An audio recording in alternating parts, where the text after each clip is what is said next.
The 2015 Dusi Canoe Marathon will be held in honour of the late Dr. Ian Player.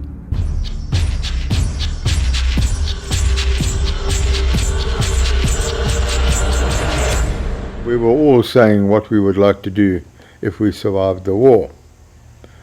So I said, well, what I would like to do is to canoe from Pietermaritzburg to Durban. And they all laughed.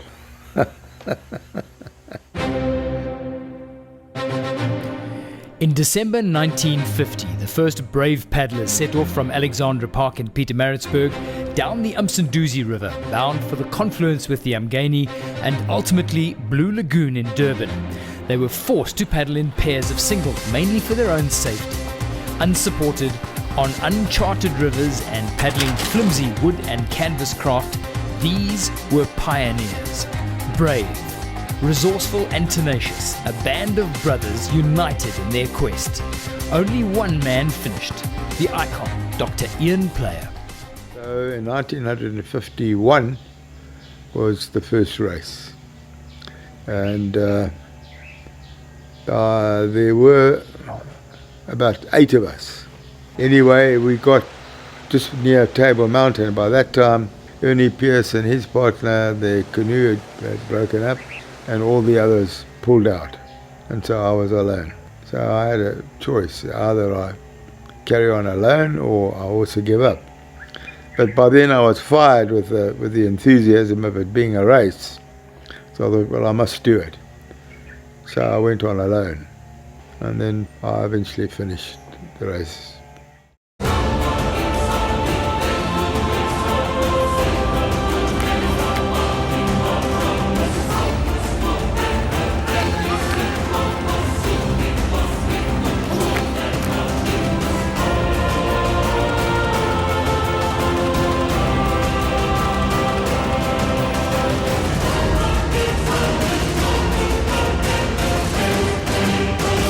The most unique race in the world, it really is. There's no other race like it where there's such a combination of running and portaging with your boat and paddling, especially paddling sprint boats down wild rivers effectively, and then the environment that the race takes place in, through the Valley of 1,000 Hills, through KZN, through the rural populations of KwaZulu-Natal.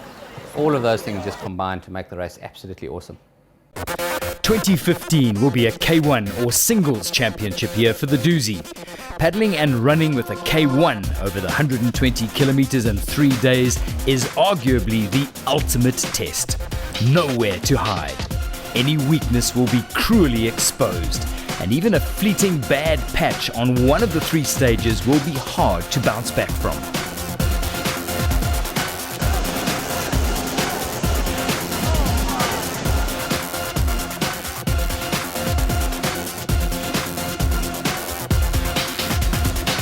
To be ranked amongst this race's legends, you must have won a Dusi singles title. Graham Pope-Ellis, Kevin White, John Edmonds and Stott and Martin Dreyer have all done it. Modern-day benchmark Andy Burkett has also done it, but he knows just how easily Dusi's success can slip through your fingers. Slides into it fairly slowly. Oh, and he's getting munched! The tail of his boat gets swished around and he's been dumped in the water.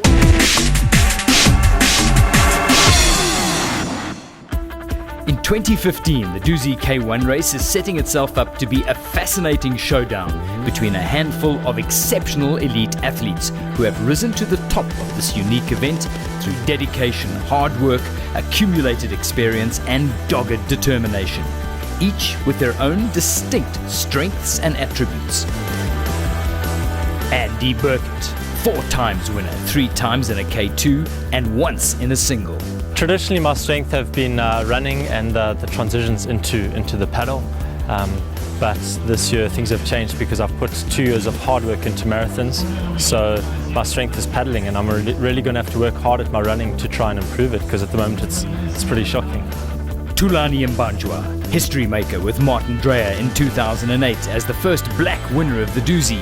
Their time is still the fastest Dusi ever raced. Budgie went off the boil, but this year he is solidly back. My strength is normally running, which I know most of the guys have improved on that, so I just have to to make sure that I keep that as my main strength all the time, because Dusi is more running. Lance Kime stunned the drama-laced 2013 K1 race, taking his chances perfectly to scoop a singles title, the same year as his sister Robin won the ladies' title. A quiet second half of 2014 thanks to glandular fever.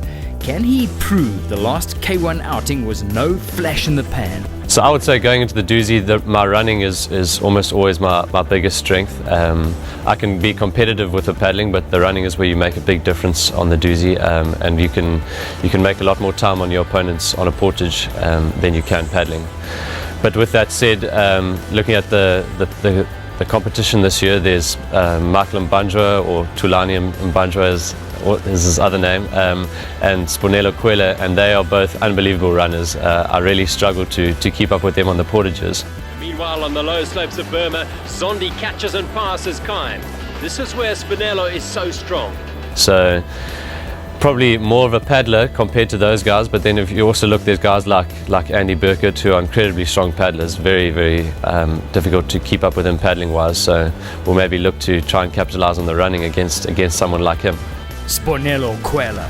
For some, the name Eric Zondi still rings in their ears. Same guy, different agenda now. A K2 champ with Andy Burkett. He has a K1 Dusi firmly in his sights for 2015. My plan this year, my biggest plan, is to try to raise my paddling up, because there's some guys like Andy Burkett is very good in the water. He was doing the World Marathon champ, so I have to try my best to keep up my paddling up, then and try to maintain my running as well. So my weakest point is on paddling, but I will work with that during my training. Then my strongest point is on running with the boat. I'm quite good when it comes to run with the boat, because that's where I try to make up some time on the guys. We almost certainly won't see a competitive challenge from multiple world champ Hank McGregor, and there may be a charge from his K2 partner Jasper Mocker. There will be a serious charge from the raft of unbelievably talented youngsters emerging from the Computershare Change a Life Academy, aiming to claim at least half of the top 10 placings.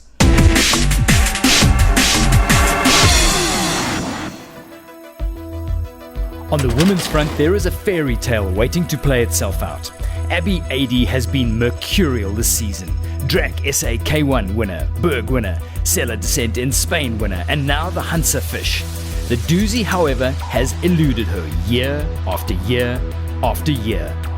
Abby Adey found herself in all sorts of trouble.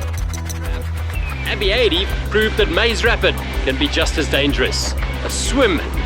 She really didn't need that with Robin Kime surging clear.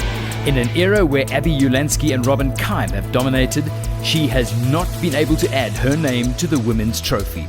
And for a Peter Maritzburger weaned on canoeing at Epworth, this is seriously unfinished business. She came so close last year, partnering Anna Adamova of the Czech Republic. Yeah, I'm definitely in it to win Dusi this year. I mean, I've come second now, probably 6 times in a row. It's time that I take a step onto that top podium, and yeah, I've just got to plan carefully my whole training, structure it well, and hopefully have a good build-up.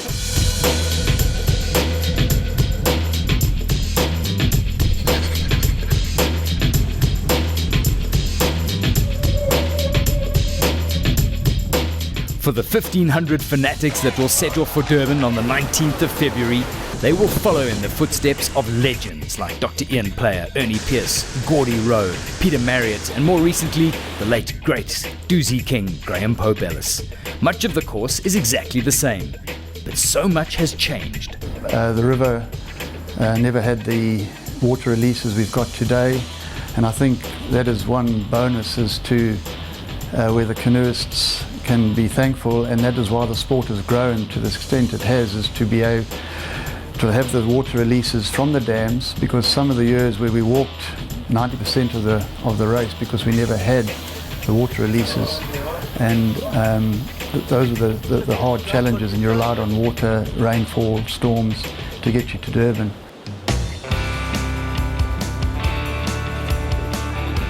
There is a drive inside human beings which one has got to acknowledge, that there is this desire to be better and better and better. So it is not just a race, It is much, much more. And the more, as the years go by, more and more people want to participate. And it is an exploration too of themselves, testing themselves against what they thought they couldn't do, and then discover in fact what they can do. And that, I think, is very exciting. I mean, I was up at Michael House very recently, and they've got a canoe club there. So you've got these young guys who are starting off in life, and here is an entree into the world, into a very different world. The world of the environment, the world of competition, the world of understanding of themselves. Because in the end too, unless we understand ourselves, unless we do that inner exploration, apart from the outer exploration, we remain stunted human beings. This is the ultimate canoe challenge, and it lures thousands to the Umsunduzi and Umgeni valleys in the summer to prepare, to learn the subtleties of the rocky rapids and the winding portages, to be in the best possible shape on the start line on the 19th of February 2015 to do the doozy.